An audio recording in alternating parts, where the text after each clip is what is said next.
Continuamos en Canal E con más información y para ello tenemos en comunicación a Alberto Ruscolequier, que es doctor en Economía. Alberto, ¿qué tal? ¿Qué tal? ¿Cómo te va, Martín? Muy buenas tardes. ¿Cómo estás? Muy bien, gracias por estar con nosotros. Hablemos de China, la economía en la región latinoamericana. ¿China le prestó dinero a los países latinoamericanos? Sí, es correcto. En realidad, desde que estableció China, yo te diría desde el año, digamos, empezó a insistir en la ruta de la seda. En realidad la ruta de la seda es un tema de China que viene del siglo I, antes de la era común, que mediante la cual China hacía comercios con diferentes partes de Asia, por ejemplo, y algunos lugares. Retoma esta iniciativa que también adhirió la República Argentina el 6 de febrero del 2022, concretamente, y la verdad que China utiliza la ruta de la seda para introducirse, obviamente, en los países con los cuales quiere intercambio comercial. Con respecto a tu pregunta, te quiero comentar que China, de acuerdo a los registros que uno puede extractar, que no son fáciles de obtener porque el gobierno chino no da generalmente información, y algunos países de Latinoamérica tampoco abren estos registros demasiado. Pero podemos decir que desde los últimos años, ¿correcto? En los últimos años, yo te diría que desde el año 2005, quiere decir que desde hace 18 años, China prestó en América Latina el equivalente de 136.000 millones de dólares. Cuando digo 136.000, están desglosados aproximadamente en 62.000 le prestó a Venezuela, 30.000 le prestó a Brasil, 14.000 millones de dólares le prestó a Ecuador, a Argentina le prestó aproximadamente 22.000 millones de dólares, Bolivia 3.400 dólares y a México 1.200, 1.300 millones de dólares. En realidad, lo que hay que aprender es que, en principio, si bien es cierto que los préstamos a veces los países lo necesitan, pero generalmente los países que están endeudados con China son los países que tienen bajos recursos y tienen un PBI pequeño, en líneas generales, con algunas excepciones, por supuesto. Y generalmente los países que tienen deudas con China son países que aceptaron estar dentro de la ruta de la seda. Pero atención, que si bien es cierto que China presta, lo hace a través de varios brazos. Tiene dos bancos fundamentales, que uno es el Banco Nacional de Desarrollo de China y otro es el Banco de Importación y Exportación. Pero también presta a través de supuestas empresas privadas, de organizaciones y de instituciones que en definitiva no son ni más ni menos que brazos diferentes de la República de China. Comento esto porque... Perdón, Alberto, ¿cómo funcionan justamente estos últimos mecanismos que mencionás? Los mecanismos hacen que vos, por ejemplo, en principio, en una época China comenzó a prestar plata directamente, como había países que necesitaban dinero, por así decirlo, no con un objetivo específico, sino para sanear sus cuentas fiscales. Sí. China prestaba. Y luego, desde la ruta de la seda, en realidad lo que quiere China es prestar de acuerdo a ciertos proyectos que está interesado que se desarrollen en ciertos países para sacar provecho de esos proyectos. Básicamente te voy a decir que los proyectos que interesa financiar a China son los países que en principio tengan recursos para poder China luego aprovecharlos, y son proyectos que estén destinados básicamente a energía, básicamente a minería y básicamente productos que tengan que ver con la alimentación.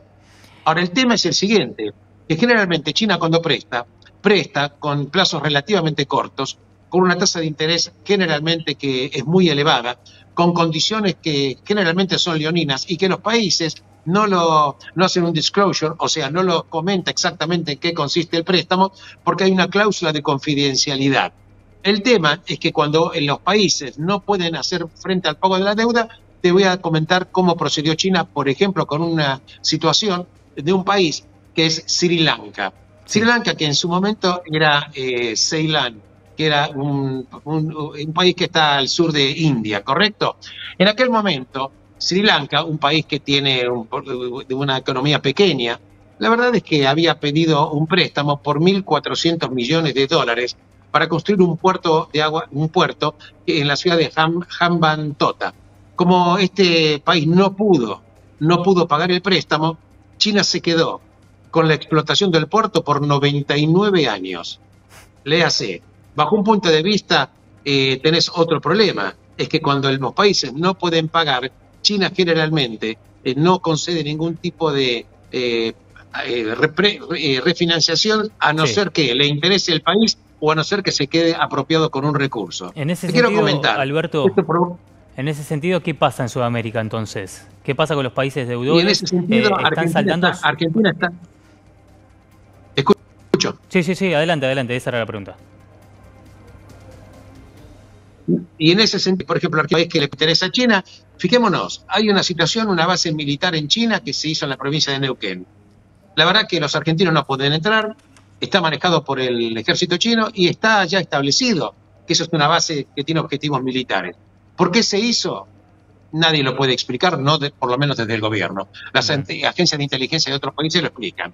Pero, por ejemplo, también China está interesado en lo que se denomina en las Atucha 3, en el desarrollo de la planta nuclear, cuando sabemos que la energía en todo el mundo hay un irse de lo que es la energía nuclear, porque más allá del costo, no es amigable con el medio ambiente. Lo concreto es que China, en este caso, actúa como prestamista para eventualmente, en el caso que el país no pueda pagar, se va a apropiar de los recursos. Y en ese caso, Argentina es un tema muy interesante para China. ¿Por qué? Porque Argentina precisamente tiene y reúne los requisitos para la elegibilidad de apropiación de recursos. Argentina tiene unos recursos enormes, petróleo, gas, minería, etcétera, que son precisamente los que busca China. Tiene un territorio enorme e incluso está queriendo tener un puerto en la provincia de Santa Cruz. La verdad es que esto también provoca tensiones de tipo político, no solamente en la Argentina, porque también es que cuando vos te endeudas con un país que está en una sintonía un poco diferente de ciertos otros poderes financieros y poderes geopolíticos mundiales, también generas tensiones de otro tipo. Pero también quiero dar un caso porque es muy interesante. Sí. Hay países que, por ejemplo, le deben a China y eventualmente recurren al Fondo Monetario para tratar de salir de la situación de deuda, y el Fondo Monetario generalmente le dice, antes de refinanciar la deuda, ustedes tienen que reestructurar la deuda con los acreedores, Claro. ¿correcto? Porque el fondo no te quiere dar plata para que con la plata de ellos vos les vayas a pagar a los acreedores. Se entiende. No quiere actuar como un acreedor subrogado.